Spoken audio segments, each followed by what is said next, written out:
Today we're going to talk ice fishing with Fisheries Division Chief Greg Power.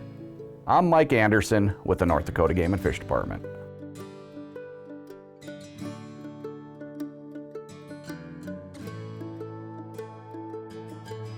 Greg, North Dakota is a big ice fishing state. It is. It's, especially the last 20 or so years, ice fishing's become kind of a big deal.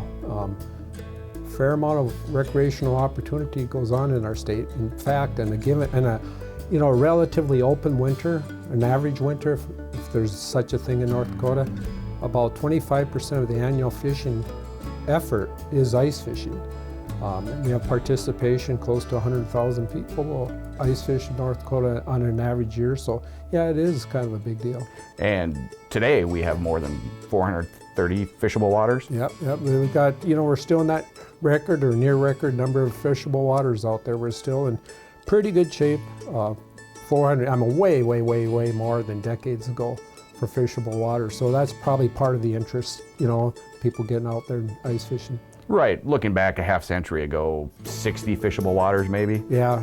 Well, actually, you go back into the 50s, there's a time, go way back in time, in the 50s and before, we had literally, it lists, the list we can find of fishable waters is probably less than 40. And then when it came to ice fishing, there was a time where you could only ice fish during the day.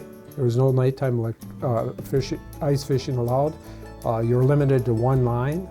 So times have changed dramatically, not only in the opportunity, so many new waters out there, but technology and everything else. There's just a lot less regulations, so a lot easier fishing. Greg, we've been in a bad drought most of this summer. Had a little bit of rain at the end of the summer. How are water levels doing in most of these lakes? Yeah, it could be better. For sure, we were down. This fall rains that we had, it kind of on average probably was increased water levels 5-6 inches. So we've had a little blip, increase, which is good. At least the ground's a little wet now. But we are down 2 to 5 feet on average this summer. We lost that much water to the point where we were really concerned we'd have some summer die-offs. We've seen that in the past. And knock on wood, we did not. So we had 430 lakes going into the summer. Going into winter, we still have about 430 waters out there.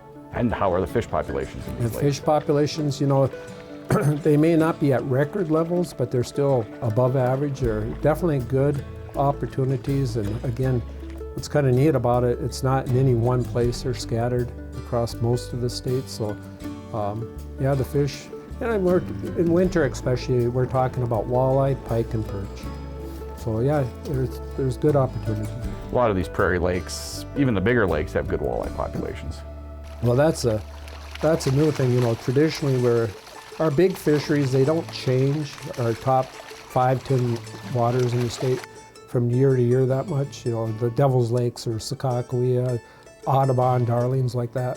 But the new kid on the block here in the last 20 years are these new walleye prairie lakes, and we're something in the neighborhood of more than 70 of these new waters. I believe it's close to 90,000 acres of walleye fishable waters that didn't exist 20 years ago. So that's out there, and what's kind of neat about it is a lot of these walleye populations are young, but they're now at the size where they're 14 to 16 inch walleye.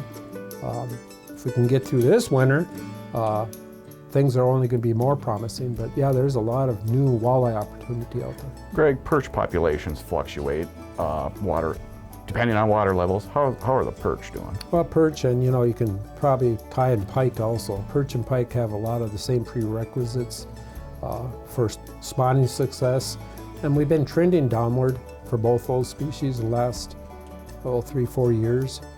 We still have, there's always some mystery lakes out there when it comes to perch, but there's going to be a handful, maybe 10, 12 decent perch bites going across the state, but that's down from 20 or 30 maybe that we had a few years ago.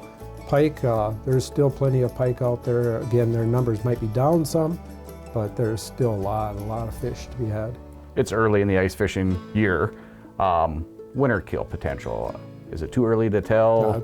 Yeah, they got the La Nina weather forecast. I've said this countless times. It's a double-edged sword. We don't have any snow on the ground today. We need the snow for the runoff come next spring because that's a big deal to replenish the water levels. But we don't want that snow to come early. In a perfect world, we'd like that snow to come in February or thereafter, not in early December. And then, because it tends to stay, and if it stays, then the likelihood of winter kill increases dramatically. So it's hard to tell what we're going to have for winter kill. If we have a winter like last year, probably not much. But if we have an average winter, we're going to lose a few lakes. So. Every year, Greg, we still get calls on this. Does your ice house have to be licensed? You're right. We do get a lot of calls still to this day, and it's been 20 plus years. I believe 1999 was last year you had to have your ice house licensed. So no, you don't. You don't have to fill out an application. You don't need to send in any money. All you need to do is make sure that if you leave your ice house unattended, if you leave overnight or something like that, that you leave some identification on the ice house, your name and a phone number, or your name and an address, or a department issued number that's good forever. So that's changed a lot, and the dimensions. And another thing that's changed are the dimensions. For the probably 40 plus years, we had a maximum size of an ice house. Well, that went away too about 15 years ago. We got rid of that regulation. So, and you see it today. If you go out in some of these lakes, you'll see some. They're called ice houses for a reason. Some look like a small house out there, but yeah, it's pretty easy nowadays compared to what it once was. And you have to have them removed from a lake by March 15th. Right. Yeah, March 15th is kind of a threshold date that we have for a lot of things. Just it's a good reminder, but. We're talking early season ice fishing now, that's a ways down the road, but yeah, you do need to have your ice houses. You can have them on during the day into March, but you got to take it off. You can't leave it unattended. Greg, as soon as ice fishing starts, so does dark house spearfishing. Yep, and that was a regulation change a few years back. I believe we used to have a mid-December opener on dark house spearfishing, but you can start dark house spearfishing as soon as ice is good enough that you feel good enough to be out there. So, yeah, and that's a dark house spearfishing is an opportunity that just started.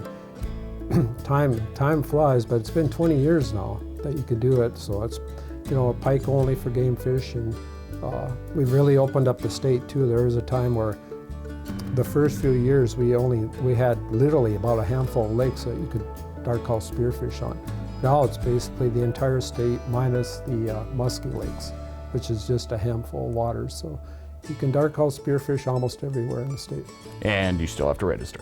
That's one thing. You do need to register. It's free of charge. It's a piece of cake. It's easy to do, but yeah, do register before you dark house spearfish. How about access onto all these lakes, Greg? Well, again, the perfect year for ice fishing was last winter, where we had an extremely mild winter. We had good enough ice for people to walk and then drive on, and we had no snow to speak of. So getting in and off waters, lakes, and then getting around the lake was super easy. Time will tell. I mean, that's one of the big issues with ice fishing is access, getting it on the water body, and because oftentimes you're kind of bottlenecked to a certain area that you can get on, and if it's you got 3-foot drifts, it's not going to happen. So we'll see. Time will tell on that one too. Greg, a few years back, we always had a free fishing weekend in June.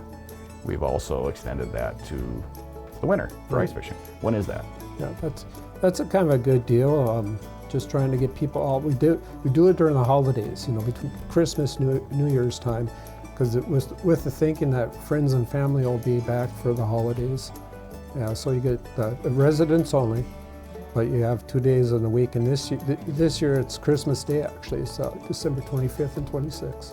So overall, ice fishing should be good this year. No, it has the makings to be another good year. Yep. A lot of great information, Greg. Thank you. Bet.